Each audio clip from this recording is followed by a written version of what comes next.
Queridos irmãos e irmãs, chegamos hoje ao 4º domingo do tempo da Quaresma, um domingo muito especial, que é chamado Domingo da Alegria, porque é assim que começa a missa, como o padre rezou no início: Alegra-te, Jerusalém, reuni-vos vós todos que a desejais. Nós somos convidados a alegrar-nos no meio da Quaresma. A igreja hoje nos convida a uma espécie de um respiro, dizendo para nós: coragem, continue o seu caminho, a Páscoa está perto. Quando nós olhamos um pouco para trás e vemos o caminho quaresmal que já fizemos, com as orações que nos propusemos, algum propósito, quem sabe alguma penitência, alguma obra de caridade, nós nos alegramos, porque perseveramos até aqui. E a igreja nos diz: continue, coragem, viva intensamente esse período, mesmo que seja um período de penitência, lá no fundo o nosso coração se alegra, porque nós sabemos que a Páscoa é certa, a vitória de Cristo é certa. Nós não vivemos uma Quaresma sem Páscoa, nós vivemos a Quaresma nessa expectativa feliz de que Cristo vence a morte, Cristo vence o pecado, vence o mal, e em Cristo todos nós também vamos vencer. E nesse domingo, em que o nosso coração se deixa iluminar pela alegria de Cristo, a igreja nos apresenta e nos convida a refletir sobre o Evangelho de São João, a cura do cego de nascença. Uma história tão bonita, tão rica de detalhes, até muito extensa para a leitura, mas onde nós podemos, para a nossa reflexão, observar que nessa leitura há dois caminhos, há duas direções. A leitura começa dizendo assim: Jesus, ao passar, Jesus sempre passa, Ele sempre vem ao nosso encontro, Ele passa pela nossa vida na Quaresma, Ele passa na nossa vida pela sua palavra, através de tantas pessoas, Ele sempre passa. Que nós possamos notá-lo, que nós saibamos aproveitar essas passagens, essa Páscoa de Cristo pela nossa vida. E ao passar, a leitura começa dizendo: Jesus viu um cego.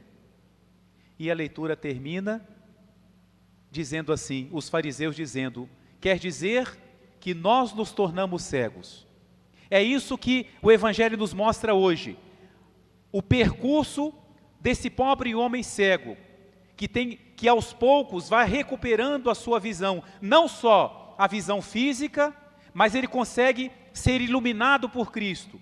Ele faz todo um caminho de subida, de iluminação, ao passo que os fariseus, do início do Evangelho até o fim, fazem um caminho contrário.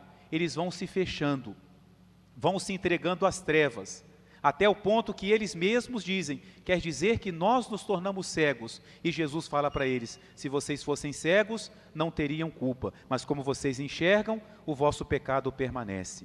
Olhemos um pouco então, sobretudo, o caminho desse pobre homem cego.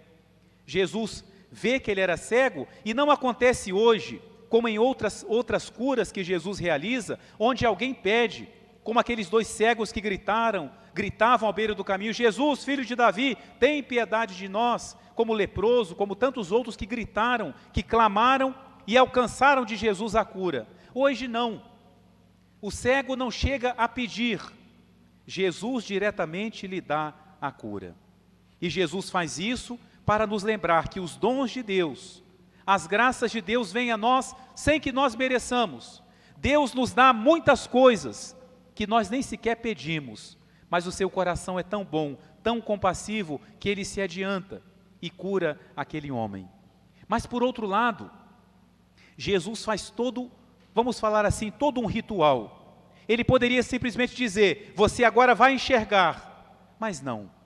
Jesus cospe no chão, mistura a sua saliva com um pouco de terra, faz ali uma lama, unge os olhos do cego. Aliás, hoje aparece muito também a unção de Davi, e na primeira leitura fala que ao ser ungido, o Espírito de Deus se apoderou de Davi. Nós também fomos ungidos no batismo, e o Espírito Santo começou a morar em nós. Jesus unge os olhos daquele homem, e agora ele tem que fazer a parte dele. Ele teve que fazer o seu ato de fé.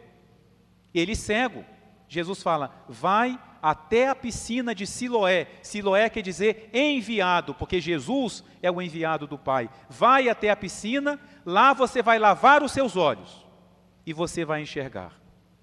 Ele teve que fazer um ato de fé.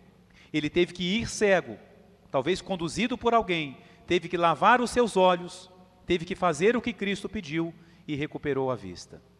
Assim Deus faz com a gente. Nós temos que sempre fazer a nossa parte. Não podemos ficar sentados achando que Deus vai fazer tudo. Aquilo que está ao nosso alcance, Ele não vai fazer.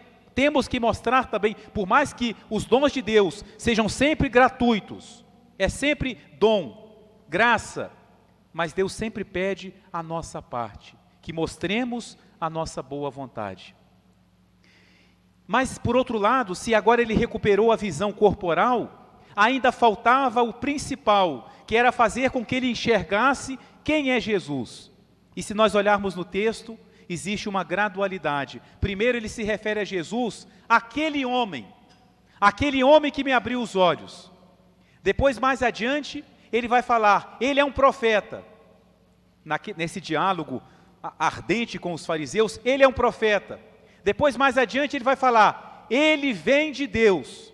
Olhem como que ele foi tendo os olhos da alma, os olhos do Espírito iluminados. Ele foi se aprofundando. Não é possível que aquele homem que abriu meus olhos não seja um profeta. Não é possível que ele seja de Deus. Não é possível que ele seja um pecador. Ele vai se iluminando. A ação de Deus também é assim em nós. E nós devemos pedir, queridos irmãos e irmãs, a Deus, que Ele sempre abra os nossos olhos. Nós recebemos a fé no nosso batismo, mas durante toda a nossa vida, nós temos que fazer esse caminho. Jesus não pode ser para nós aquele homem de quem a gente fala na história. Jesus não pode ser para nós simplesmente um profeta. Jesus não pode ser para nós nem simplesmente alguém que vem de Deus, que vem da parte de Deus. Ele é mais do que isso. Ele é o próprio Deus. E foi esse o caminho que o cego fez. Até que, quando ele é expulso da sinagoga, porque os fariseus foram se fechando, o caminho oposto, Jesus vem ao encontro dele. Ele não conhecia Jesus, só sabia que era aquele homem que o tinha curado. E como ele não via antes, quando Jesus se apresenta, ele nem sequer sabe bem quem era aquela pessoa. E Jesus pergunta, você acredita no Filho do Homem? Que é a mesma coisa que dizer, você acredita no Filho de Deus? Porque era assim que Jesus se chamava.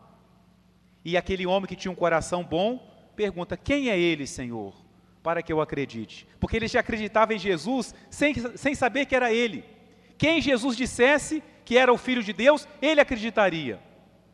E Jesus fala com ele, você o viu, é aquele que está falando contigo. Nesse momento, é o momento ápice desse cego, é onde ele se torna maior. E o que ele faz nesse momento? Ele cai de joelhos. É a atitude mais própria diante de Deus é essa, cair de joelhos. Na presença de Deus, a nossa posição mais digna é essa, eu me ajoelho, Ele é Deus, Ele é Senhor de tudo, eu já sou pequeno, mas na presença dEle eu me sinto menor ainda. Esse é o sentido do ajoelhar-se, caiu de joelhos, viu, recuperou a sua visão. Queridos irmãos e irmãs, nós podemos também colocar para nós essas perguntas, ou essa pergunta, tu crês no Filho de Deus?